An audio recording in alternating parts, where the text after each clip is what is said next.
Hello, everyone.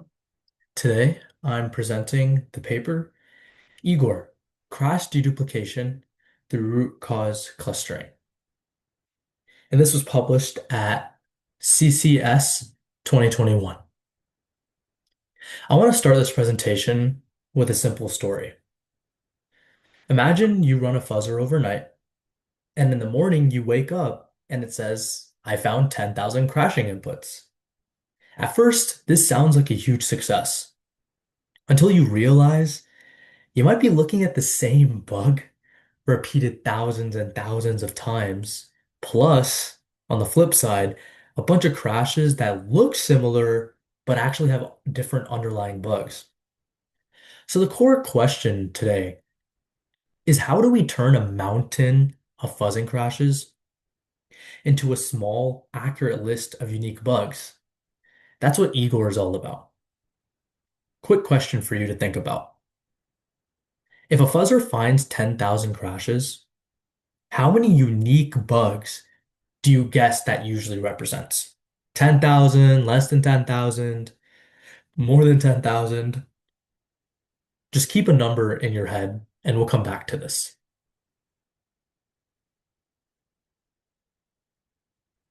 Where Igor really fits in the fuzzing workflow and pipeline. Before we get into the contents of the paper, I want to place it in the overall bigger fuzzing pipeline. In a typical workflow, a fuzzer generates inputs. The target program crashes, and we end up with a large set of crashing test cases, or otherwise known as POCs or proof of concepts. So just like our project that we worked on in phase one, we are generating inputs like it was just our binary, our three-digit binary, and then the target program crashes. And then we end up with the crashing test cases. But there is a bigger challenge than just collecting the crashes. It's actually making sense of those crashes.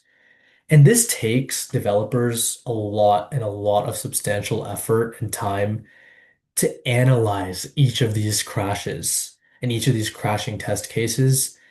And inaccurate crashes or crash grouping and identification can waste a lot of precious developer time.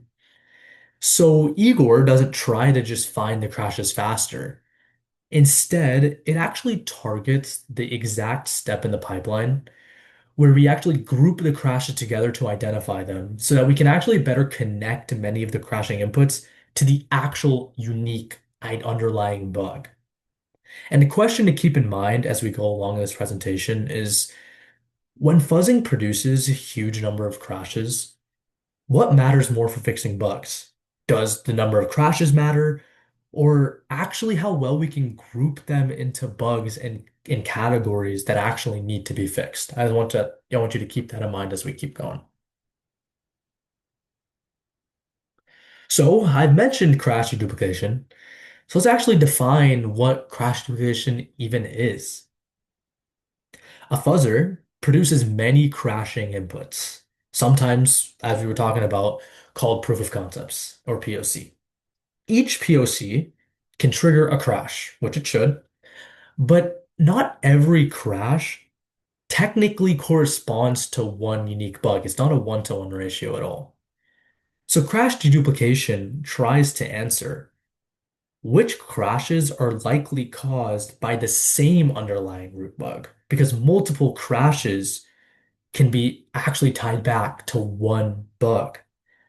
And if we do duplicate perfectly in a perfect scenario, each bucket or each group equals one unique bug. That is the ideal situation. And on the flip side, if we duplicate badly, we waste time, either by investigating duplicates or we accidentally merge different bugs into the same crash bucket group. So, in short, crash duplication is basically mapping from thousands of crash inputs and bringing it down to a manageable set of actual bugs and bug candidates.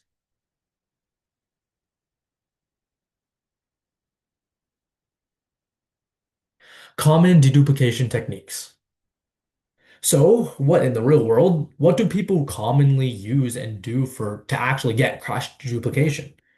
One of the most common approaches is stack hashing. And this is where we're taking the call stack at the time of the crash and we hash it. So we get an ID for it. And we use that ID to hash and put in a hash table and identify crashes in order to put them in groups later on. Another approach is directly looking at the crash site. And this is meaning that we can just literally look straight at the memory address of where this crash is occurring. And that's just the way we're going to identify it is just to use that address. It's honestly a really cheap and easy way to do it. Another common approach that's mentioned in the paper is a coverage profile. And a coverage profile is basically which edges or basic coding blocks were executed. And we're going to use those edges and that code as the bug identifier, as the ID. These techniques are popular because they're very fast and simple, and they often work reasonably well. But the paper says that these bug identifiers, like coverage profile, stack hashes, and crash sites, can actually, in so many cases, misclassify the bugs because fuzzing at times can amplify small differences and fluctuations and actually produce more noisy code that's unrelated to the root cause. And we will get more into that as we get into this presentation. Two failure modes. There are two classic ways that deduplication can really go wrong. First, it can inflate the actual bug count. This means that one singular underlying bug can actually be split into different crash buckets. This can happen for many ways.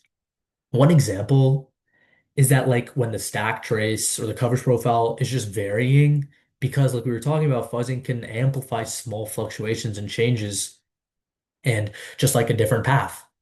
And when even though the crash and the crashes were from one underlying bug, it can be split into multiple buckets because of these small fluctuations. Secondly, on the flip side, we can falsely group and conflate the unrelated bugs, meaning different bugs, instead of being in different buckets, they're getting into the same bucket as a group. And this can happen where crashes share that similar crash site address. Like if two crashes happen to happen at very similar memory addresses, then they're going to get grouped into the same bucket. And even though they're completely unrelated bugs. So this is kind of a quick question to the audience so far. Is which failure kind of feels worse? Like what would you rather have? What would you rather not have? Would you rather have the inflating bug counts where we have just one bug that's split among multiple crash buckets? Or the other way where we have unrelated bugs in the same bucket? Igor's goal is to reduce both of these problems by grouping the crashes in a way that better reflects the underlying root cause.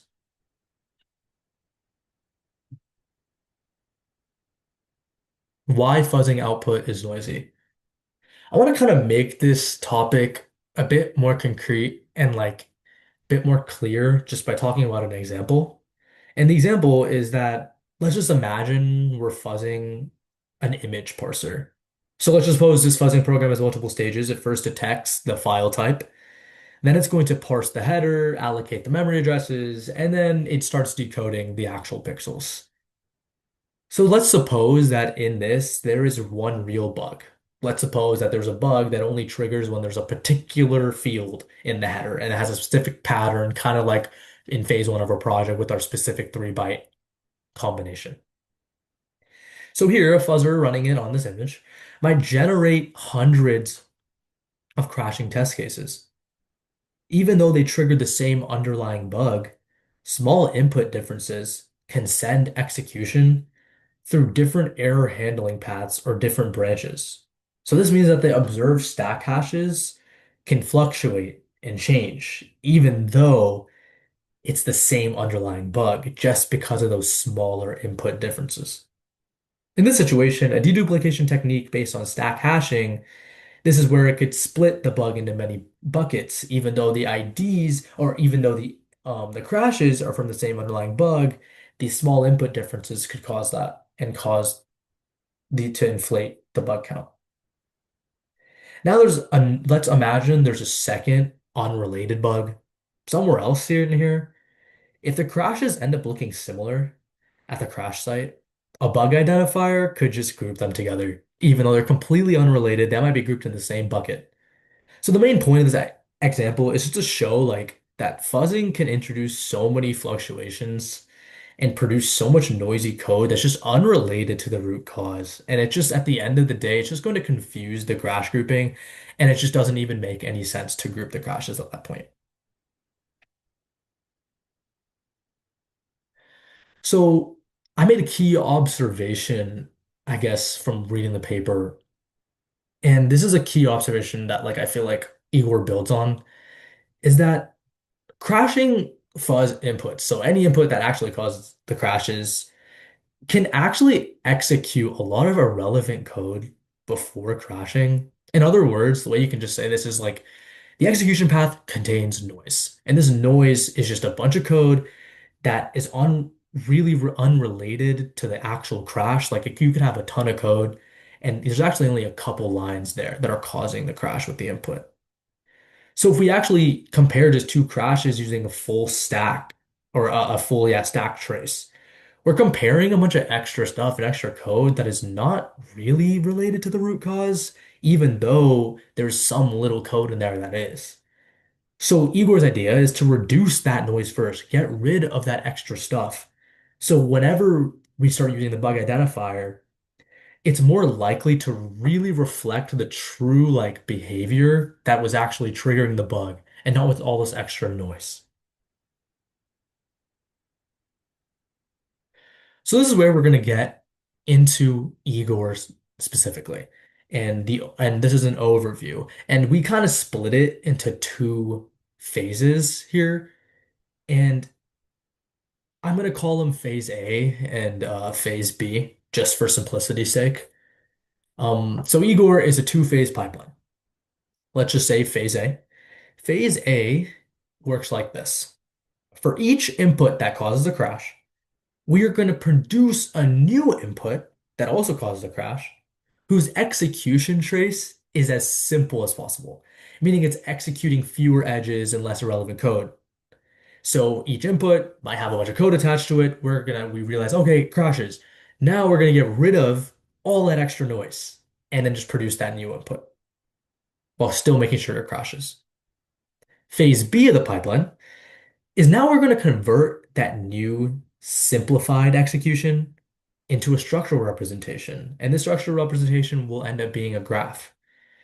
And once we have the graphs and the data, we can cluster those crashes based on similarity, with the goal that each cluster corresponds to one unique bug.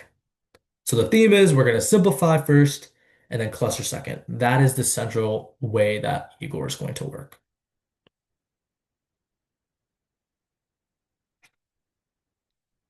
Input versus execution.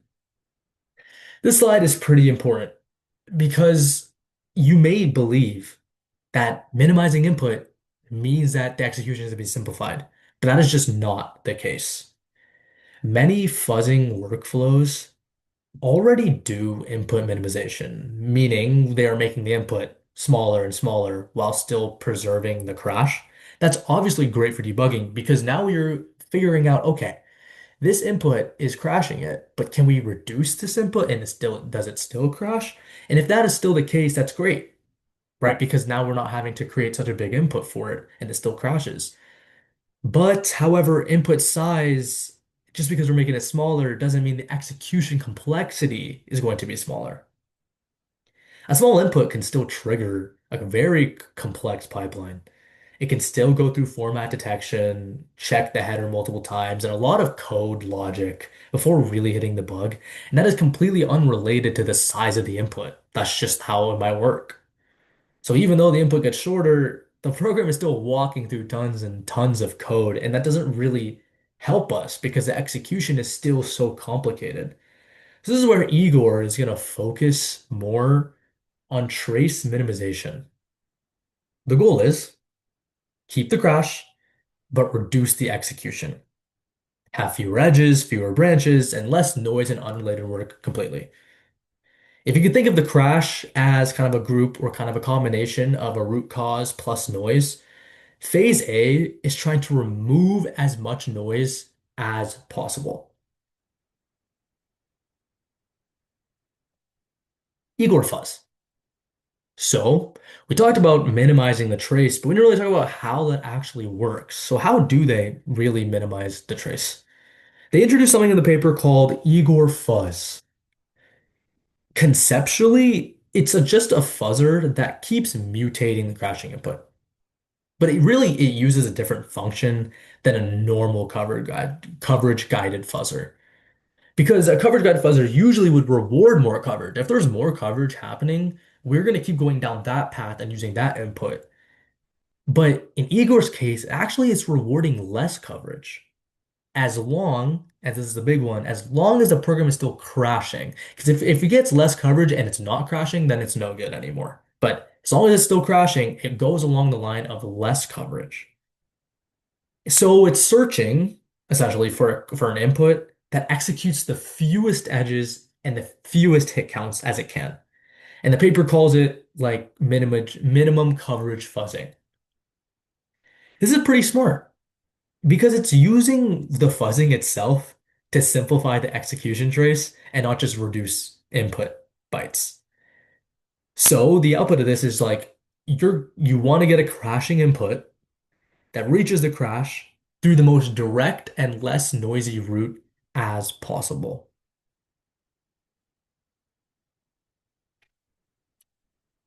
making it scalable. At this point, you may ask, I did ask this too.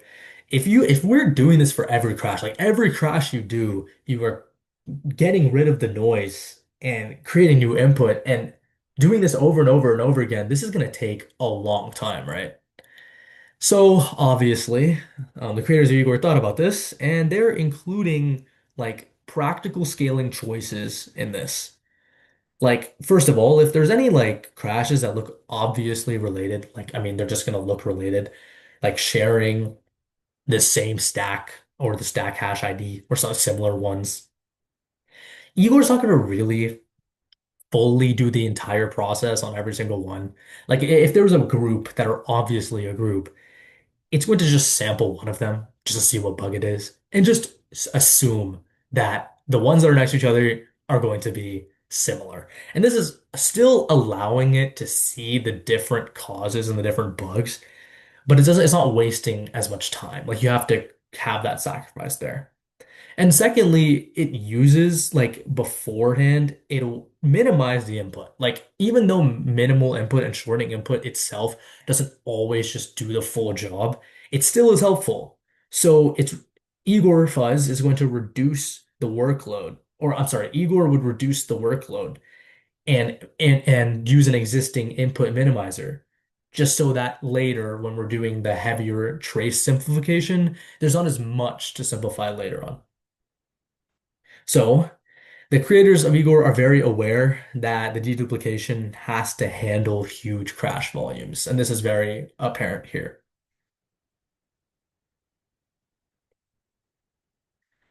It's representing the simplified crash as a CFG. CFG stands for control flow graph, by the way.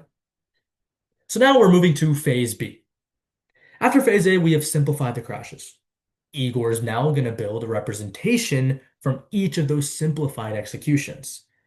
More specifically, these representations are control flow graphs. And this is going to be based on what's executed in the minimized trace. But why do this? Why even create a graph in the first place? Because graphs, they contain structures, specifically in this case, branches, loops, and most importantly, the shape of the execution around the crash. So instead of comparing two crashes by, let's just say, did they both hit this edge or both be in this group, like they're now comparing, like Igor's going to be comparing it by the shape of the graph. Do the actual graphs look similar? And the hope is after removing noise, if the graphs do look similar and the shape of the graph is going to be closer to the real root cause because there's not as much noise ruining the shape. Similarity in clustering. So we might be asking, how do you really even compare two graphs? Like, how is Igor doing this?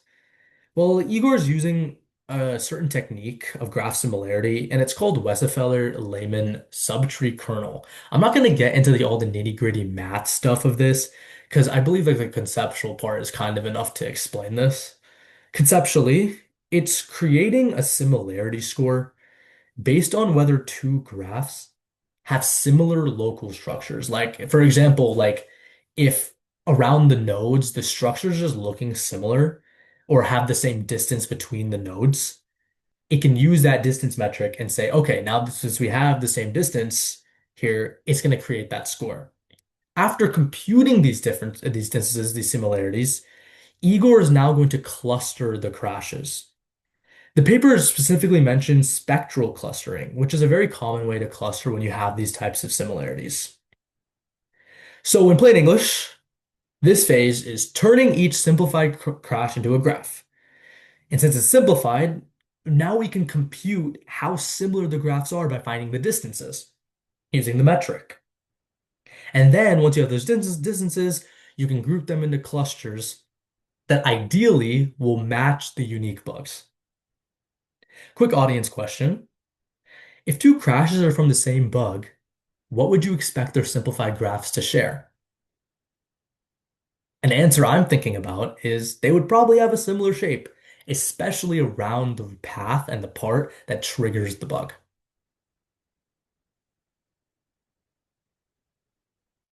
Now I want to kind of connect this back to the human part and the human workflow, because at the end of the day, that's the entire point, right? Like, let's just imagine that you and I, we're engineers and we're on a call and we're working on a project.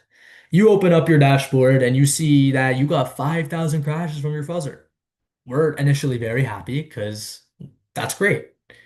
However, if our crash grouping is just crude, like we might get hundreds or even thousands of groups and buckets, and now we're gonna spend hours opening duplicates. We're gonna get really tired of this, and at the end of the day, we might not even find the most important bugs that we need to because they could be buried under so much other duplicates.